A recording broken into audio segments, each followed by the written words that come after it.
This is 1 in 44, a presentation of Anderson Center for Autism. 1 in 44 is a weekly show devoted to autism spectrum disorder. Good morning and welcome to 1 in 44, the weekly talk show on topics related to autism spectrum disorder. I'm your host, Eliza Bozensky, Chief Development Officer at Anderson Center for Autism. And today I am really excited to be speaking for the second time with Alison Krause, who is the Director of Strategic Initiatives and Clinical Services for the Staff Assistant Experience at Ramapo for Children. And this time, along with Alison, I have another guest, Brandon Schaer. And Brandon is an alumni of the Staff Assistant Experience. So we're going to talk today a little bit more about kind of the days in the lives of folks who were participating in that program. But we're going to hear directly from Brandon about his experience, how he got into it, what it was like. And then probably towards the end, we'll hear about what he's doing now. So Alison and Brandon, welcome to the show. Hey, Eliza, thanks for having us. Thanks for having me. You're welcome. It's my pleasure. It's really, really great when we can both kind of learn about a program that's going on, especially one that's local to the area. You guys are located right in Rhinebeck in Dutchess County, New York, just up the road from Anderson. But also when we have the opportunity to hear directly from somebody who's participated in the program. And in this case, Brandon, that's you. So I really just want to thank you again for offering to share your story with us today. Oh, I'm glad I could do that. All right. So let's jump into it. Alison, I know that you shared in our first conversation some of your background as a social worker, and you've been at Ramapo for about 2 years, and kind of what you see going on there in terms of the specific Ramapo approach that makes this program so successful and so impactful. We'll come back to you in a minute, but Brandon, I'd like, if you could just tell us a little bit about you, maybe how old you are and how you learned about Ramapo or anything you'd like us to know about yourself. I joined Ramapo in 2017 because I was looking for a new camp, and I went there for 3 years as a camper in TLP and then RLP for 3 years, which was the Ramapo Leadership Program. Mm-hmm. And then I was asked to join the SAE Staff Assistant Experience Program right after high school. I did all the applications, and then right towards the end of school, I found out I was accepted. So I joined the program in June of 2020 after I graduated, and I was there from June 26th of 2020 until August 28th of this year, 2022. Wow. So I didn't even think about this when I was preparing for our interview today, but not only do you have a lot to share about your experience overall, but you were also there all throughout the pandemic, the COVID pandemic. Uh-huh. Did you feel that being there during COVID made you feel more comfortable because you were in a setting that you knew, or was it harder, do you think? A little bit of both, but I was also used to it.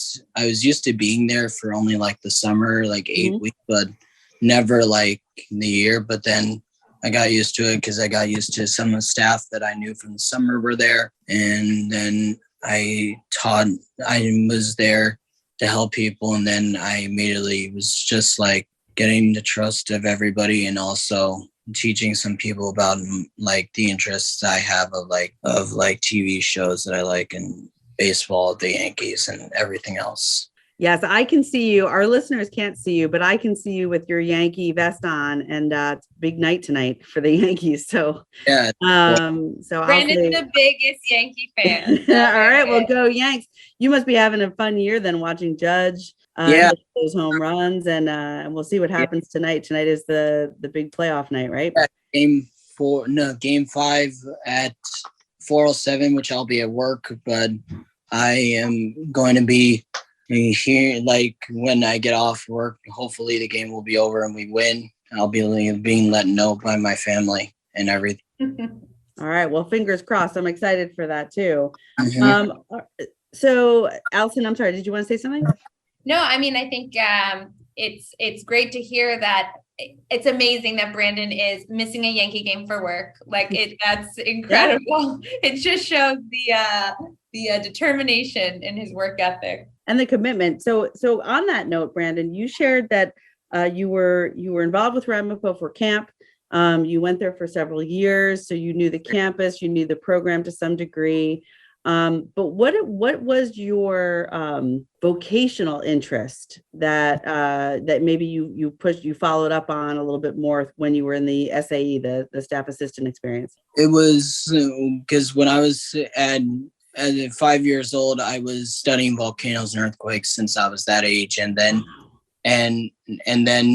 in Ramapo, I was focused in that and being a broadcaster maybe for the Yankees, but then had changed because I had interviewed with the Renegades, the minor league team for them, and then I came close to getting it, but then I didn't get it because it was a little bit far. And then I noticed this. Then I was like, I had realized then maybe childcare would work. And I started doing all these childcare certificates, and I got over 20 of them. And I've got over 300 hours as a childcare intern. And then I got a job that was near my house. That's in Westchester. So when you were at Ramapo, did you have the opportunity, was what you were doing was working with some of the children who were attending camp there? Yeah, I did. I worked there as a camper, as a discovery counselor and a chest intern counselor when I was a camper there. And also I was a counselor in training, and I also worked with day camp and also Blue Path dogs with them, with the campers, and teaching kids how to act with service dogs, and also like just teaching them about music and baseball. And then I had done multiple interviews, and I almost got one with childcare that was up there. But then I found out my old camp I used to go to, the Country Children's Center, had a position for assistant teachers. So I interviewed, and they immediately gave it to me because they knew how much I knew the place so well. So that's why they gave it to me, and I've been working there since the beginning of the school year of like September 8th. Fantastic. So you're making me think that I loved what you said before about how when you were working with children, you enjoyed teaching them about the things that you love, right? Baseball, and nature, and things that you're involved in. I used to be a teacher. I'm also a social worker by training. One of the things that I found most exciting about my work when I was teaching was that it does give you the opportunity to share a lot of what you love with younger people who are kind of figuring out what they might be passionate about and interested in. So do you have any stories you want to share with us about maybe something that you remember that really stood out for you, that made you feel really good about like connecting with a younger kid, or seeing somebody start to follow in your footsteps a little bit? That's one of the things that when you're a teacher, you get to enjoy sometimes. Yeah, I noticed that when I was in SAE, I remember one of my friends, Hudson. He is one of my friends that was a camper in Ramapo and TLP with me, and then he joined SAE in my final year there, and he always looked up to me and everything. And when I showed him around for the SAE experience and showed him around where he would stay, and then when he was my roommate for a little bit, and I remember I had said to Hudson, just know you can come to me or anybody else. And his parents had said they were glad I was looking out for him and everything. And his parents said he had missed me and also the program. So it's like I didn't realize he had looked at me like that. And he and my friend Devin, who was from my school, he came to Ramapo too. And his parents were happy that I was looking out for him. And a lot of the kids that I worked with, and there were some kids I worked with that were always looking up and always acting like more mature when they met me and everything, and told them not just like act like me, but like just act like yourself. But also I always say like you should actually, like, before you say something, just say to yourself, did I already say this? Think before you say. And then some of the kids were always acting like that, and a lot of SAE participants were like always looking up to me and everything else. That must feel pretty good. Sounds like you really emerged as a leader through that program, starting from when you were younger. Yeah. Great. Brendan, didn't Hudson come to your birthday party at home? Yeah, on Sunday. That's so nice. with him, Sid, Devin, and a lot of my family and some of my high school friends. That's so awesome. I think that's the friendships, right, are such a cool part of the program. Mm-hmm. So Brandon, that's great. That I love that you stay connected, and now you're moving into your adult life, and you've got some adult friends who are hopefully going to stay connected with you for years to come. Brandon, you probably know that there is a myth out there in the world that that people with autism and or other developmental disabilities or any sort of challenge, for some reason, there's a myth that folks do not want to have friendships or relationships with other people. I'm curious what you would say to somebody who might believe that. I would probably tell them it's your choice, but also just first get to know them and everything, and just like get to know them for a few weeks, and then get to know them for the year and build trust with them, and that they can be friends with anybody with any disability and everything else. I would always tell them that. Always like read the person and like say and like not judge them, but read them, and also not repeat yourself, talk less, and just like also to like just like get to know them first, because if you say something, you may not know how that makes them feel and everything. Sounds like great advice. I love the just read the person and get to know them. Give them a chance, right? Yeah. That's what we all need to do for each other, I think, all over the place. We're going to take a short break, Alison and Brandon. When we come back, I'm hoping you can share with us your thoughts and your experience living with a roommate in the staff training experience. Staff assistant experience. And Alison, maybe we can talk about some of those social opportunities that you're looking to continue and maybe expand in the program. Yeah, sounds great. All right, we will be right back. This is 1 in 44, the weekly talk show on topics related to autism spectrum disorder. I'm your host, Alison Bozensky, and we'll be right back. Alone, our reach is limited. No matter how great our intentions, on our own, we can only stretch so far. But at Rotary, we believe the right group of people working together can make our communities, our world, a better place. Rotary is a worldwide network of community volunteers dedicated to helping people in need.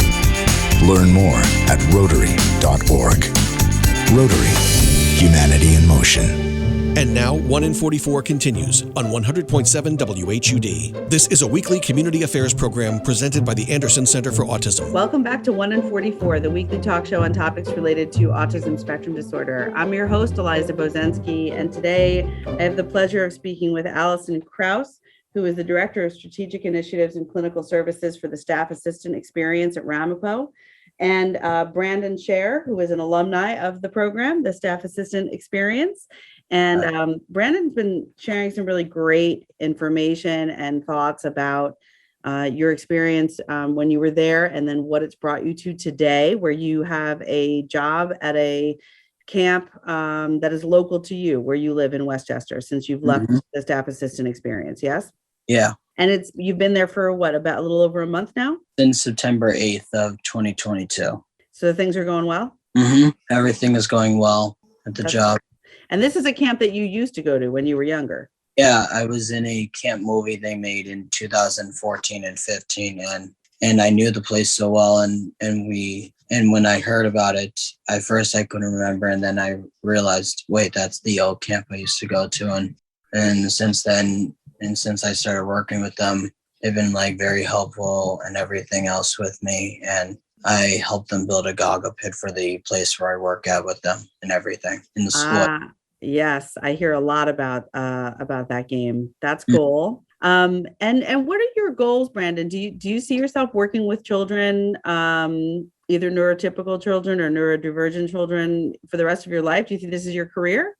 I think it is, because I want to work with kids and help them and be like a leader to them and everything, and just like help them and be an impact in their lives and everything, because I just think there like should be more people working with kids and everything, just like more people who may not know, because they may not know if they don't try it and everything. Because Jeter did a quote that I follow, and is that there's nobody work harder than you do and everything else. That's cool. I love that you worked in a Jeter quote. Mhm. I was a big Jeter fan. That's great, Brandon. And again, congratulations for finding a position that really aligns with your interests and your passions and your skills, and something that I would think that you've already made an impact probably in a lot of lives and will continue to do so. I would like to go back in time a little bit with you to when you were in the staff assistant experience and you were living with a roommate, correct? Yeah. I had And three. Three? Okay. That they change. So it's like two individuals share kind of an apartment style living, but Brandon has had many different roommates in his time here. So living with other people, especially when they're not, siblings that since you're born and, family members, living with people can come with really, I think, probably some fun times and some really easy times, but it can also come sometimes with challenges. So how did you work things out with your roommate, whether it was where to put something in the apartment or what kind of, food was being made that might smell a certain way, or what you wanted to do with your downtime? Were there any times when you had to kind of sit down and work something out? Yeah, there were some times where me and my roommates had to work things out, and where I said, just where I put my stuff and say, this is where I'm going to put my stuff. And I don't want anybody to touch it except only when you ask me if you really need to use it, if you don't have anything. So I would call that setting some ground rules, right? You had to have some boundaries and some rules to make it work. What was, I guess, were there any times that started to feel hard and you reached out for some help from someone who was nearby and offering that kind of assistance? There were a lot of counselors that I trusted, and some that were that I knew for a long time that were there, and then some that had left for a new job and everything, and new experience. But there were a lot of them that I trusted, and they always helped me and helped me cooperate with my roommate, even though it may be hard. And then we worked it out, and then after that it got well and everything. Good. And it sounds like you made some long-term friendships. So sometimes you're going through a hard experience, but somebody actually can bring you closer. That's great. True. Alison, is there purpose to encouraging people in this program to live together in close, apartment living proximity? Is it purposeful to allow for that kind of conflict and conflict resolution? Yeah. I mean, I think whenever you are living with a roommate, I can speak from my roommate experiences. One of my best friends was my roommate at one point, and she's like, oh, we should not live together again. It's hard to live with other people and to be able to problem solve. And our direct support staff is living in the same kind of community building. And so they will push in and help problem solve and do a lot of scheduling. I think at one point in time, right, Brandon, there was a cleaning schedule with you and your roommate to make it just easier on them. And it's just an opportunity to learn conflict resolution, to learn how to problem solve with another person. And I think Brandon definitely left with a lot of skills that he probably didn't have when he first got there. Do you think that's true, Brandon? Sure. So Brandon, now you work with new people, right? You have colleagues at work.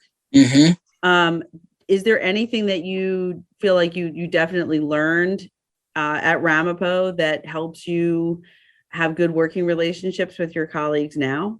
Yeah, building trust with them, getting to know them, and also learning from them, and also telling them the ways how I learned it from Ramapo also.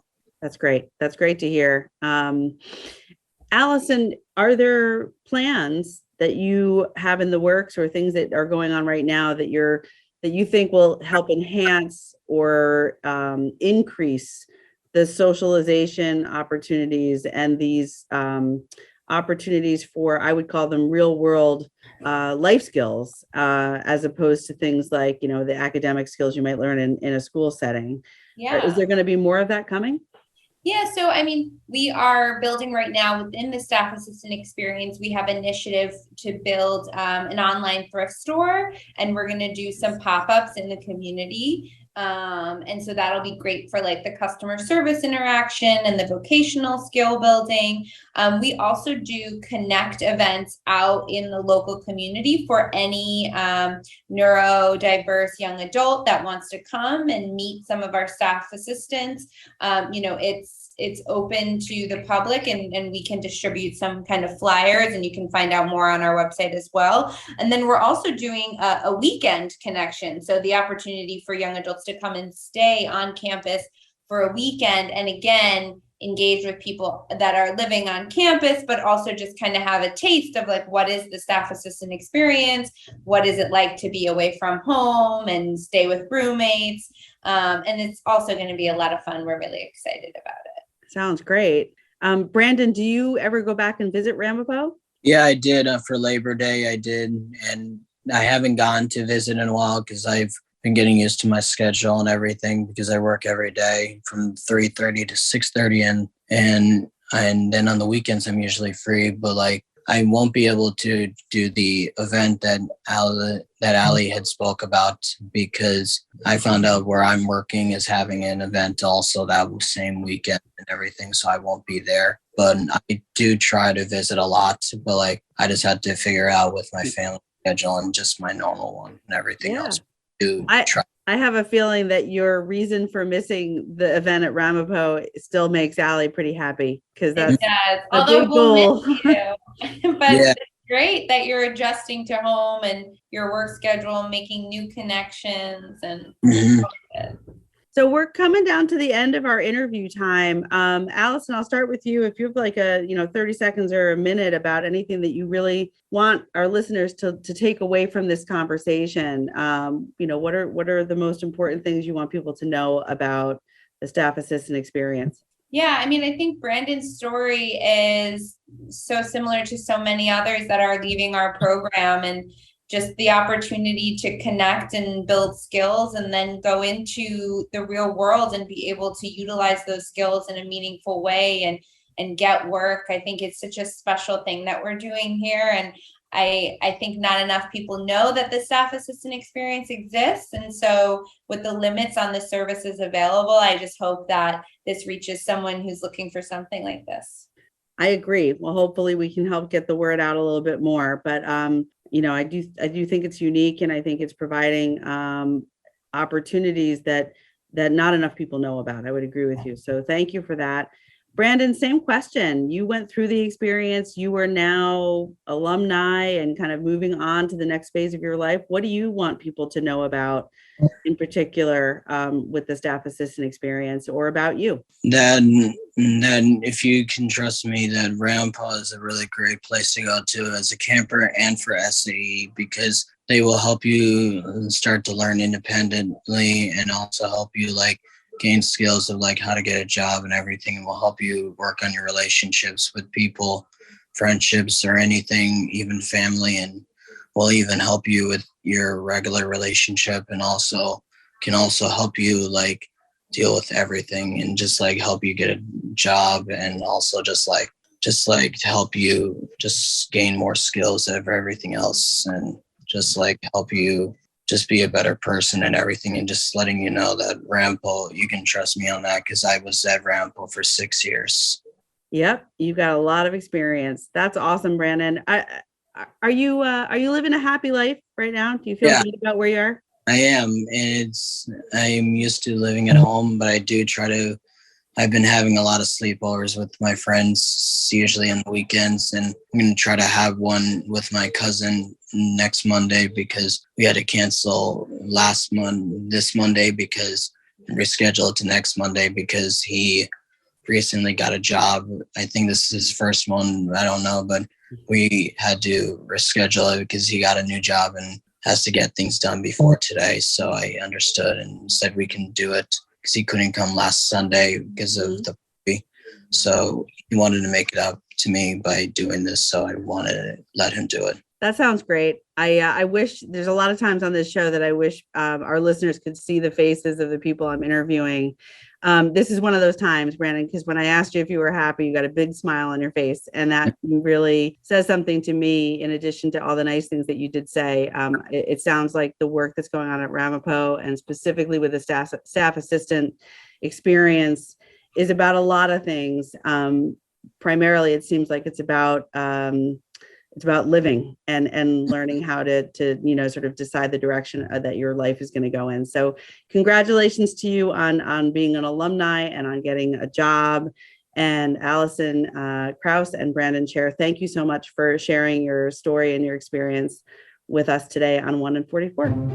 Thank you, Eliza.